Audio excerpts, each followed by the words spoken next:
চট্টগ্রামের হালিশহর সেনানিবাসে বঙ্গবন্ধু শেখ মুজিব ব্যাটারি কমপ্লেক্সের উদ্বোধন করলেন প্রধানমন্ত্রী শেখ হাসিনা। এই উপলক্ষে বেলা 11:15টায় চট্টগ্রামের হালিশহর সেনানিবাসে আর্টিলারি সেন্টার ও স্কুলে পৌঁছেন তিনি। উদ্বোধন শেষে নবনির্মিত বঙ্গবন্ধু শেখ মুজিব ব্যাটারি কমপ্লেক্সে স্থাপিত আর্টিলারি জাদুঘর পরিদর্শন করেন প্রধানমন্ত্রী। এ সময় তিনি জাদুঘরে বঙ্গবন্ধু শেখ মুজিবুর রহমানের প্রতিকৃতি, মহান মুক্তিযুদ্ধে মুজিব ব্যাটারির প্রথম গোলা বর্ষণকারী ঐতিহাসিক 3.7 ইঞ্চি হাইউড জার আর্টিলারি রেজিমেন্ট ব্যবহৃত গোলা বারুদ, মুক্তিযুদ্ধে গোলন্দাজ বাহিনীর উল্লেখযোগ্য অপারেশনের ইতিহাস নিয়ে তৈরি স্মৃতি স্মারক দেখেন। এ সময় মন্ত্রিসভার সদস্য, 3 বাহিনীর প্রধান, ঊর্ধ্বতন সামরিক ও বেসামরিক কর্মকর্তা ও বিভিন্ন পদবীর সেনা কর্মকর্তারা উপস্থিত ছিলেন। এরপর প্রধানমন্ত্রী দরবার হলের সভায় যোগ দেন। সারা দেশে তীব্র তাপপ্রবাহের পাশাপাশি কয়েকটি জেলার ওপর দিয়ে বয়ে যাচ্ছে অতি তীব্র তাপপ্রবাহ। পাবনা, যশোর, চুয়াডাঙ্গায় তীব্র তাপদাহ রূপ নিয়েছে অতি তীব্র তাপদাহে। গত কয়েকদিন তাপমাত্রা 40 থেকে 41 ডিগ্রির ঘরে ওঠানামা করলেও এখন তা 42 ডিগ্রি। আবহাওয়া অফিস জানিয়েছে সামনের দিনগুলোতে এটি আরও বেড়ে 44 ডিগ্রি পর্যন্ত উঠতে পারে। বেলা বাড়ার সঙ্গে সঙ্গে বাড়ছে গরমের তীব্রতা, এতে বিপর্যস্ত হয়ে পড়েছে জনজীবন। তাপদাহের কারণে বাড়ছে রোগবালাই, হাসপাতালগুলোতে দেখা দিয়েছে রোগীদের বাড়তি চাপ। সারা দেশে আবহাওয়া অফিসের সতর্কতামূলক হিট অ্যালার্ট চলছে। গরমের কারণে শিক্ষা প্রতিষ্ঠান 7 দিন বন্ধ ঘোষণা করা হয়েছে। এদিকে চুয়াডাঙ্গা, গাজীপুর, কুষ্টিয়া ও পাবনায় হিট স্ট্রোকে গতকাল 4 জনের মৃত্যু হয়েছে।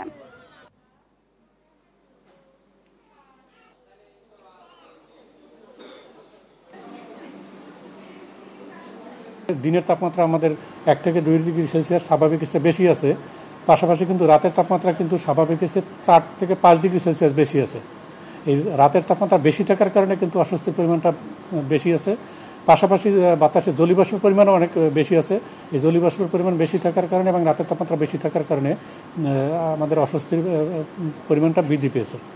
আসলে হিটওয়েভ কোথাও কোথাও তীব্র থেকে অতি তীব্র পর্যন্ত আছে।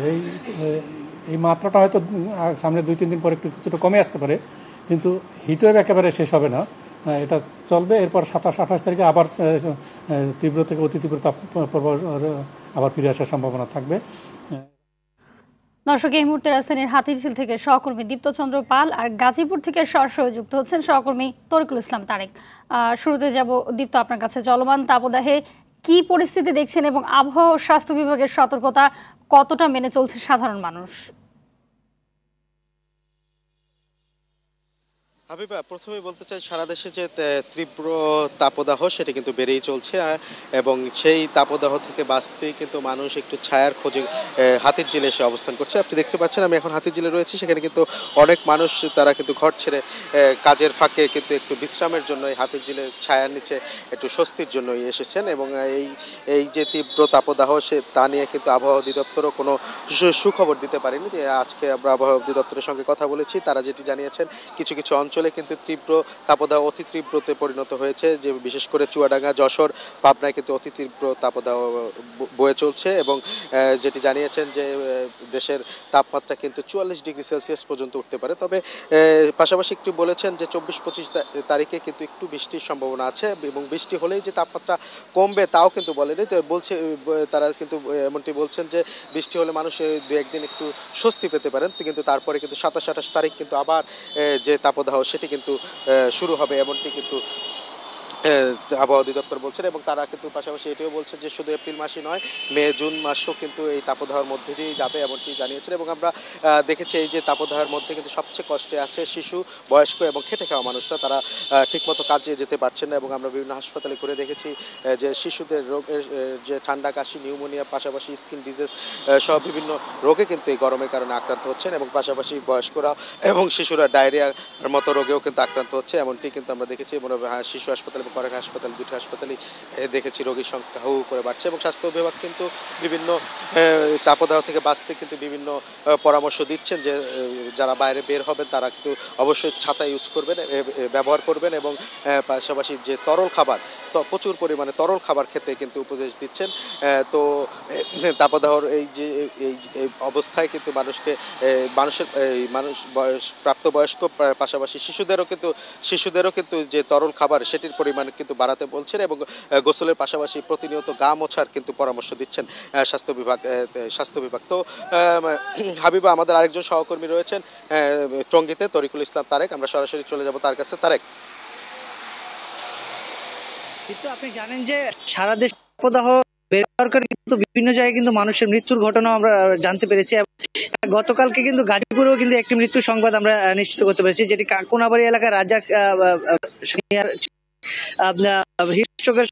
মারা গিয়ে বলে জানিয়েছেন স্থানীয়ভাবে।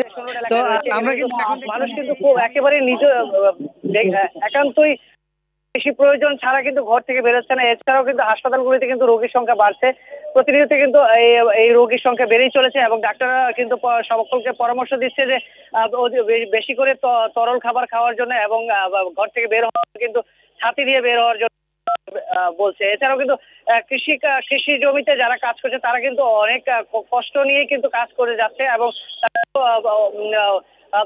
এই তাপদাহে কিন্তু তারা কিন্তু এই কাজ করতে অনেক সমস্যা হচ্ছে। এছাড়াও কিন্তু এই ঢাকা ময়মনসিংহ মহাসড়কে ঢাকা ময়মনসিংহ মহাসড়কে ঢাকা টঙ্গী কালীগঞ্জ মহাসড়কে কিন্তু এই সময় কিন্তু আমরা দেখতে পাই অনেক মানুষের চাপ থাকে এবং যানবাহনের অনেক চাপ থাকে, কিন্তু এই তাপদাহের কারণে কিন্তু যানবাহনের চাপও কিন্তু অনেকটা কম দেখতে পাচ্ছি। এছাড়াও কিন্তু হাসপাতালগুলিতে কিন্তু রোগীর সংখ্যা অনেক বেড়ে গিয়েছে। তো সব মিলে বলা চলে যে তাপদাহের কারণে কিন্তু মানুষের জনজীবন কিন্তু অতিষ্ঠ হয়ে পড়ছে এবং জনজীবন কিন্তু অনেক ধীর গতি হয়ে গেছে। তো এই ছিল আমার কাছে সর্বশেষ তথ্য। হাবিবা, ধন্যবাদ আপনাদের দুজনকে। অর্থনীতিবিদ ও তেল, গ্যাস, খনিজ সম্পদ ও বিদ্যুৎ বন্দর রক্ষা জাতীয় কমিটির সদস্য সচিব অধ্যাপক আনু মোহাম্মদ ট্রেন দুর্ঘটনায় আহত হয়েছেন। দিনাজপুর ফুলবাড়িয়া থেকে ট্রেনে ঢাকা আসছিলেন তিনি। রাজধানীর খিলগাঁওয়ে আসার পর ট্রেন থেকে নামার সময় তার 2 পায়ের আঙুল কাটা পড়ে। গুরুতর আহত অবস্থায় আনু মোহাম্মদকে ঢাকা মেডিকেল কলেজ হাসপাতালে নেওয়া হয়েছে। জরুরি বিভাগে তার চিকিৎসা চলছে।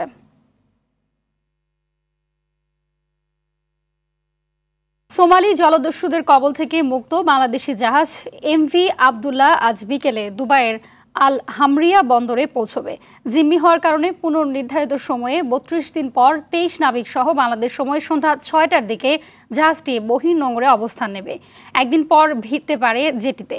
এদিকে সোমালি জলদস্যুদের মুক্তিপণ দেওয়ার বিরুদ্ধে কড়া হুঁশিয়ারি উচ্চারণ করেছে ইউরোপীয় ইউনিয়ন। মুক্তিপণ দেওয়ার ফলে ভারত মহাসাগর ও ইডেন সাগরে জাহাজ ছিনতাইয়ের ঘটনা আরও বাড়ার শঙ্কায় উদ্বেগ প্রকাশ করছে ইইউ।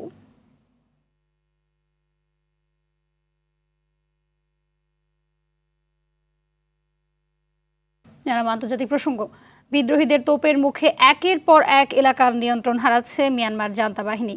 রাখাইন সহ আশপাশের রাজ্যগুলোতে সুবিধা করতে না পেরে এবার থাইল্যান্ড সীমান্তে অভিযানে নেমেছে দেশটির হাজার হাজার সেনা। বর্তমান বার্তা সংস্থা রয়টার এই তথ্য নিশ্চিত করেছে। শনিবার থাইল্যান্ডের সঙ্গে মিয়ানমারের পূর্ব সীমান্তে বিদ্রোহী ও সেনাবাহিনীর মধ্যে সংঘর্ষের খবর পাওয়া যায়। গেল 11 এপ্রিল সীমান্তবর্তী প্রধান বাণিজ্য শহর মিয়াবতী দখল করে প্রতিরোধ যোদ্ধা ও জাতিগত সংখ্যালঘু বিদ্রোহীরা। এ ঘটনার পর থাই মিয়ানমার সীমান্তবর্তী একটি ক্রসিং সেতুতে আশ্রয় নেয় প্রায় 200 জান্তা সেনা। তাদের লক্ষ্য করে শনিবার হামলা করে বিদ্রোহীরা। Up for days at the bridge border crossing, who had retreated from a coordinated rebel assault on Miyawadi and army posts since April 5th. Reuters could not. আফ্রিকার দেশ মধ্য আফ্রিকান প্রজাতন্ত্রে ফেরিডুবির ঘটনায় নিহত হয়েছে 58 জন। ধারণ ক্ষমতার অতিরিক্ত যাত্রী বহন করা ফেরিটিতে প্রায় 300 জন আর হয়েছিল। যারা যায় তাদের প্রায় সবাই অন্ত্যেষ্টিক্রিয়ার অনুষ্ঠানে যাচ্ছিল। দেশটির রাজধানী বাঙ্গুইয়ের কাছে এমপোকো নদীতে ফেরিডুবি ও প্রাণহানির এই ঘটনা ঘটে। সামাজিক মাধ্যমে ছড়িয়ে পড়া ফুটেজে দেখা যায় ফেরিডুবির পর লোকজন নদীর তীরে পৌঁছানোর চেষ্টা করছে।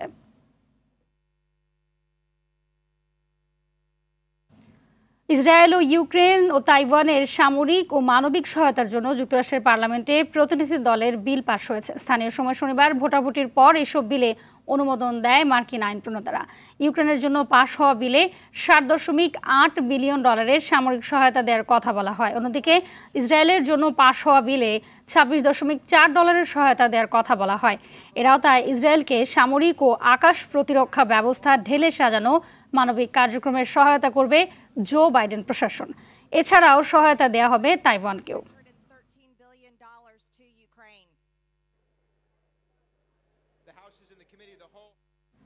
ইসরায়েলি আগ্রাসনে ফিলিস্তিনের নূর শামস শরণার্থী শিবিরে নিহত হয়েছে 14 জন। দখলদারদের হামলায় গাজার দক্ষিণের শহর রাফায় এক প্রসূতি নারী ও 6 শিশুসহ অন্তত 8 ফিলিস্তিনিকে হত্যা করা হয়েছে। ইসরায়েলি বাহিনী খান ইউনিসের নাসের মেডিকেল কমপ্লেক্স এলাকা ছেড়ে যাওয়ায় 2 সপ্তাহ পর গাজায় ফিলিস্তিনের জরুরি পরিষেবা দল সেখানে 50টি লাশের একটি গণকবরের সন্ধান পেয়েছে। এদিকে যুক্তরাষ্ট্রের কলম্বিয়া বিশ্ববিদ্যালয়ে গাজায় ইসরায়েলের চলমান আগ্রাসনের বিরুদ্ধে বিক্ষোভ অব্যাহত রয়েছে।